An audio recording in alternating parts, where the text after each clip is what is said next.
मनोरमा मिश्रा और आप देख रहे हैं इंडिया न्यूज। आपको बता दें प्रधानमंत्री मोदी पश्चिम बंगाल का दौरा बेहद महत्वपूर्ण माना जा रहा है। वर्चुअली संबोधित कर रहे हैं, क्या कुछ कह रहे हैं सुनाते हैं आपको। यह भावना आज भी यहाँ की मिट्टी में, यहाँ के हवा पानी में और यहाँ के जनमन में जीवित है। साथियों, समाज कल्याण के इस भाव को हमारे मतुआ समाज ने भी हमेशा आगे बढ़ाया है।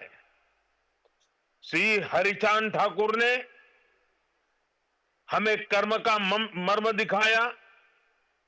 श्री गुरुचांद ठाकुर ने कलम थमाई और बोरोमा ने अपना मातृत्व बरसाया। इन सभी महान संतानों को भी मैं नमन करता हूं। साथियों, बंगाल ने, बांग्ला भाषा ने भारत के इतिहास, भारत की संस्कृति को निरंतर समृद्ध किया है। वंदे मातरम ऐसा ही एक श्रेष्ठ योगदान है। वंदे मातरम के 150 वर्ष पूरे होने का उत्सव पूरा देश मना रहा है। हाल में ही भारत की संसद ने वंदे मातरम का गौरवगान किया। पश्चिम बंगाल की यह धरती वंदे मातरम के अमर गान की भूमि है। इस धरती ने बंकिम बाबू जैसा महान ऋषि देश को दिया। ऋषि बंकिम बाबू ने गुलाम भारत में वंदे मातरम के जरिए नई चेतना पैदा की। साथियों, वंदे मातरम 19वीं सदी में गुलामी से मुक्ति का मंत्र बना। 21वीं सदी में वंदे मातरम को हमें राष्ट्र निर्माण का मंत्र बनाना है। अब वंदे मातरम को हमें विकसित भारत की प्रेरणा बनाना है। इस गीत से हमें विकसित पश्चिम बंगाल की चेतना जगानी है। साथियों, वंदे मातरम की पावन भावना ही पश्चिम बंगाल के लिए बीजेपी का रोडमैप है। साथियों, विकसित भारत के इस लक्ष्य की प्राप्ति में केंद्र सरकार हर देशवासी के साथ कंधे से कंधा मिलाकर चल रही है। भाजपा सरकार ऐसी नीतियां बना रही है, ऐसे निर्णय ले रही है जिससे हर देशवासी का सामर्थ्य बढ़े, आप सब भाई बहनों का सामर्थ्य बढ़े। मैं आपको एक उदाहरण देता हूं। कुछ समय पहले हमने जीएसटी का बचत उत्सव मनाया। देशवासियों को कम से कम कीमत में जरूरी सामान मिले, भाजपा सरकार ने सुनिश्चित किया। इससे दुर्गा पूजा के दौरान, अन्य त्योहारों के दौरान पश्चिम बंगाल के लोगों ने खूब खरीदी की। साथियों, हमारी सरकार यहां आधुनिक इंफ्रास्ट्रक्चर पर भी काफी निवेश कर रही है। और जैसा मैंने पहले बताया, पश्चिम बंगाल को 2 बड़े हाईवे प्रोजेक्ट मिले हैं, जिससे क्षेत्र की कोलकाता और सिलीगुड़ी से कनेक्टिविटी और बेहतर होने वाली है। साथियों, आज देश तेज विकास चाहता है। आपने देखा है, पिछले महीने ही बिहार ने विकास के लिए फिर से एनडीए सरकार को प्रचंड जनादेश दिया है।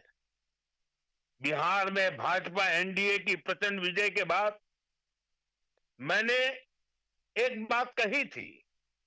मैंने कहा था, गंगा जी बिहार से बहते हुए ही बंगाल तक पहुंचती है। तो बिहार ने बंगाल में भाजपा की विजय का रास्ता भी बना दिया है।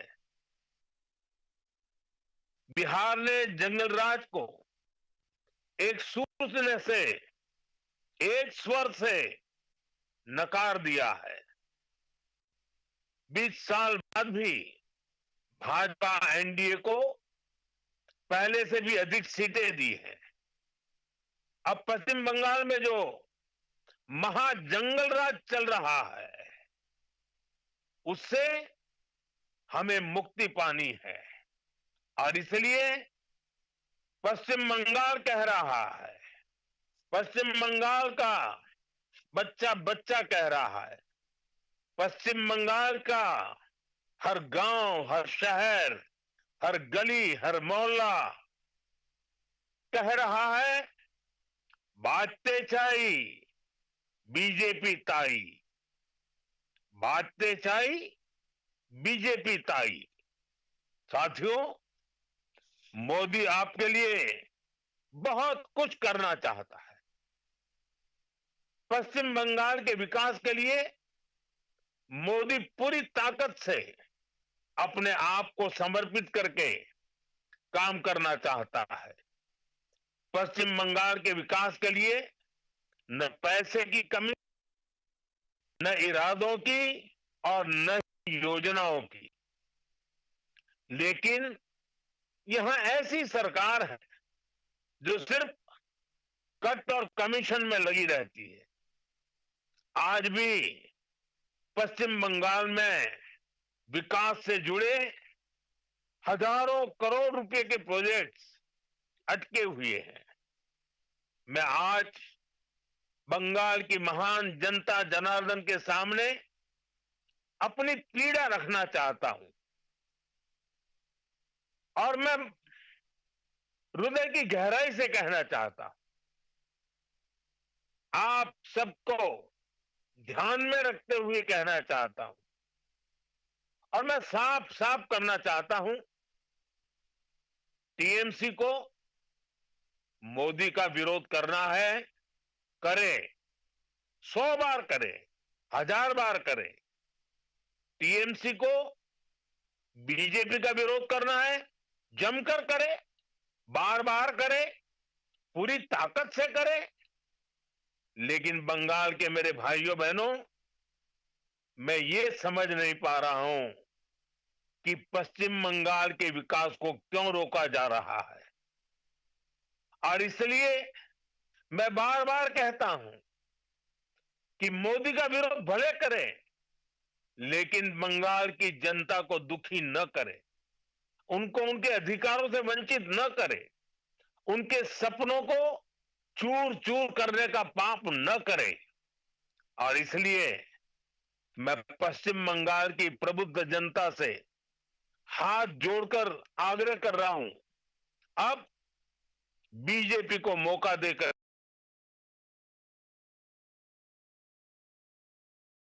की डबल इंजन सरकार बनाकर देखिए, देखिए हम कितनी तेजी से बंगाल का विकास करते हैं। साथियों, बीजेपी के ईमानदार प्रयास के बीच आपको टीएमसी की साजिशों से भी, उनके कारनामों से भी सावधान रहना होगा। टीएमसी घुसपैठियों को बचाने के लिए पूरा जोर लगा रही है। बीजेपी जब घुसपैठियों का सवाल उठाती है तो टीएमसी के नेता हमें गालियां देते हैं। मैंने अभी सोशल मीडिया में देखा, कुछ जगह पर कुछ लोगों ने बोर्ड लगाया है, गो बैक मोदी। अच्छा होता बंगाल की हर गली में, हर खंबे पर यह लिखा जाता कि गो बैक घुसपैठिए, गो बैक घुसपैठिए। लेकिन दुर्भाग्य देखिए, गो बैक मोदी के लिए बंगाल की जनता के विरोधी नारे लगा रहे हैं, लेकिन गो बैक घुसपैठियों के लिए वे चुप हो जाते हैं। जिन घुसपैठियों ने बंगाल पर कब्जा करने की ठान रखी है, वो टीएमसी को सबसे ज्यादा प्यारे लगते हैं। यही टीएमसी का असली चेहरा है। टीएमसी घुसपैठियों को बचाने के लिए ही बंगाल में एसआईआर का भी विरोध कर रही है। साथियों, हमारे बगल में त्रिपुरा देखिए, कम्युनिस्टों ने, लाल झंडे वालों ने, लेफ्टिस्टों ने 30 साल तक त्रिपुरा को बर्बाद कर दिया था। त्रिपुरा की जनता ने हमें मौका दिया, हमने त्रिपुरा की जनता के सपनों के अनुरूप त्रिपुरा को आगे बढ़ाने का प्रयास किया। बंगाल में भी लाल झंडे वालों से मुक्ति मिली। आशा थी कि लेफ्ट वालों के जाने के बाद कुछ अच्छा होगा, लेकिन दुर्भाग्य से टीएमसी ने लेफ्ट वालों की जितनी बुराइयां थी, उन सारी बुराइयों को और उन सारे लोगों को भी अपने में समा लिया और इसलिए अनेक गुना बुराइयां बढ़ गई और उसी का परिणाम है कि त्रिपुरा तेज गति से बढ़ रहा है और बंगाल टीएमसी के कारण तेज गति से तबाह हो रहा है। साथियों, बंगाल को बीजेपी की एक ऐसी सरकार चाहिए जो डबल इंजन की गति से बंगाल के गौरव को फिर से लौटाने के लिए काम करे। मैं आपसे बीजेपी के विजन के बारे में विस्तार से बातें करूंगा। जब वहां खुद आऊंगा, जब आपके दर्शन करूंगा, आपके उत्साह और उमंग को नमन करूंगा, लेकिन आज मौसम ने कुछ कठिनाइयां पैदा की हैं। सीधे लिए चलते हैं आपको T20 वर्ल्ड कप 2026 के लिए हो रहा है